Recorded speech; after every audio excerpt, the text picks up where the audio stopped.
Welcome back. Andhra Pradesh నూతన ప్రభుత్వం స్వతంత్ర దినోత్సవ సందర్భంగా ఆగస్టు 15 నుంచి ప్రజలకు 3 శుభవార్తలు చెప్పబోతుంది. ఏదైతే ఎన్నికల ప్రచారంలో సూపర్ 6 పేరిట ఇచ్చినటువంటి 6 హామీల్ని రాష్ట్ర ప్రభుత్వం ఒకటి అమలు చేస్తుంది. దీంట్లో భాగంగానే ఆగస్టు 15 నుంచి 3 కొత్త పథకాల్ని ప్రారంభించడానికి రాష్ట్ర ప్రభుత్వం సన్నాహాలు మొదలుపెట్టింది. దీనికి సంబంధించి పూర్తి వివరాలు మీకు ఈ వీడియోలో తెలియజేస్తా. అంతకన్నా ముందు మీరు కనుక మొదటిసారి నా ఈ ఛానల్ చూస్తున్నట్లయితే సబ్స్క్రైబ్ చేసుకొని ప్రక్కనే ఉన్న బెల్ ఐకాన్ని ప్రెస్ చేస్తాం మర్చిపోవద్దు. ఇక ఆంధ్రప్రదేశ్ నూతన ప్రభుత్వం 3 కొత్త పథకాల్ని స్వతంత్ర దినోత్సవ సందర్భంగా ఆగస్టు 15 నుంచి ప్రారంభించబోతుంది. దాంట్లో మొదటిది వచ్చేసి అన్నా క్యాంటీన్లు. ఈ అన్నా క్యాంటీన్లు రాష్ట్ర వ్యాప్తంగా 100 ప్లేసెస్లో సిటీస్ అండ్ టౌన్స్లో 100 టౌన్స్ అండ్ 100 సిటీస్లో ఈ పథకాన్ని ఆగస్టు 15 నుంచి ప్రారంభించబోతుంది. ఈ పథకానికి సంబంధించి అఫీషియల్గా రాష్ట్ర ప్రభుత్వం ఇప్పటికే డేట్స్ని ఫిక్స్ చేసింది. మొదట దఫాగా 100 అన్న క్యాంటీన్లని ఆగస్టు 15 నుంచి ప్రారంభించబోతున్నట్లు రాష్ట్ర ప్రభుత్వం తెలియజేసింది. ఆ తర్వాత దఫాలు వారుగా మరో 100 క్యాంటీన్లని ఇతర ప్రాంతాల్లో కూడా ఏర్పాటు చేయబోతున్నట్లు ఇప్పటికే రాష్ట్ర ప్రభుత్వం ఈ సందర్భంగా తెలియజేసింది.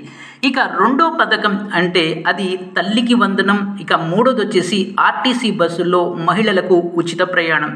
ఈ ఆర్టీసీ బస్సుల్లో మహిళలకు ఉచిత ప్రయాణానికి సంబంధించి రాష్ట్ర రవాణా శాఖ మంత్రి నిన్న ఒక ఇంపార్టెంట్ ఇన్ఫర్మేషన్ ఇచ్చారు. అదేంటంటే రాష్ట్ర ప్రభుత్వం అంటే ముఖ్యమంత్రి చంద్రబాబు నాయుడు మహిళలకు ఉచిత బస్సు పథకం మీద కసరత్తు చేస్తున్నారు. ఈ పథకానికి సంబంధించి విధి విధానాలు అంటే గైడ్ లైన్స్ని తయారు చేయడానికి ఒక కమిటీని ఏర్పాటు చేశారు.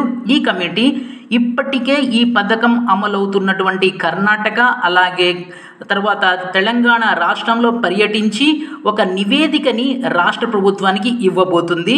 ఈ నివేదిక అందిన తర్వాత ఈ పథకాన్ని అమలు చేయబోతున్నట్లు తెలియజేశారు. అంతేకాకుండా ఈ పథకం ఇంప్లిమెంట్ చేస్తే రాష్ట్ర ప్రభుత్వానికి ప్రతి నెల కూడా 250 నుంచి 280 కోట్లు భారం పడుతుంది. అయినప్పటికీ కూడా ఈ పథకాన్ని ఇంప్లిమెంట్ చేస్తాము అని తెలియజేశారు. ఎనీహౌ ఈ పథకానికి సంబంధించి ప్రస్తుతం అయితే గైడ్ లైన్స్ని తయారు చేస్తున్నారు. అంటే ఈ పథకం ఎలా ఇంప్లిమెంట్ చేయాలి అనే దాని గురించి ఈ పథకాన్ని ఆగస్టు 15 నుంచి ఇంప్లిమెంట్ చేస్తాము అనే విషయం అయితే ఆంధ్రప్రదేశ్ ప్రభుత్వం అఫీషియల్గా డేట్స్ని అయితే రిలీజ్ చేయలేదు. కానీ ఈ పథకం కూడా ఆగస్టు 15 కాకపోయినా ఆ తర్వాత అయినా అంటే అతి త్వరలోనే ఈ పథకం కూడా మనకు అందుబాటులో రాబోతుంది. ఇక మూడోది తల్లికి వందనం.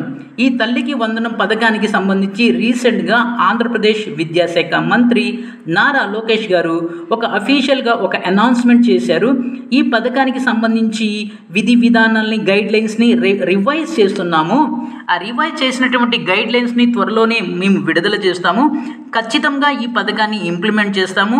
అంతేకాకుండా ప్రతి ఇంట్లో ఎంతమంది విద్యార్థులు ఉన్నప్పటికీ కూడా అందరికీ కూడా ఈ పథకం వర్తింపజేసేటట్లుగా చర్యలు తీసుకుంటున్నాము అని తెలియజేశారు. ఫర్ ఎగ్జాంపుల్ ఒక ఇంట్లో 3 విద్యార్థులు ఉంటే ప్రతి విద్యార్థికి 15,000 చొప్పున 3 విద్యార్థులకు కలిపి 45,000 రూపాయలు సంవత్సరానికి ప్రభుత్వం ఇవ్వబోతుంది.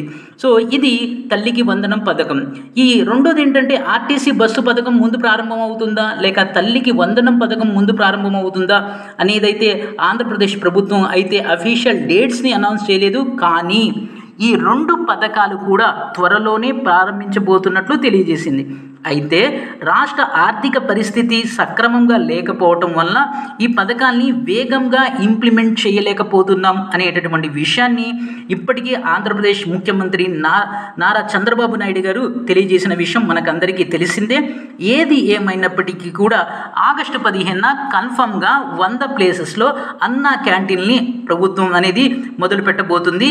ఈ తర్వాత సో మనకి ఆర్టీసీ బస్సులో మహిళలకు ఉచిత ప్రయాణం అలాగే తల్లికి వందనం పథకం కూడా మనకి అక్టోబర్లో అయినా ఇంప్లిమెంట్ చేసే అవకాశం మెండుగా ఉంది. ఎనీహౌ ఈ పథకాలు అయితే లేట్ అయినప్పటికీ కూడా ఈ పథకాలు ఇంప్లిమెంట్ చేయాలి అని ప్రభుత్వం డిసైడ్ అయింది. ఇది ఈ వీడియోని లైక్ చేయండి, షేర్ చేయండి, సబ్స్క్రైబ్ చేసుకొని ప్రక్కనే ఉన్న బెల్ ఐకాన్ని ప్రెస్ చేస్తాం మర్చిపోవద్దు.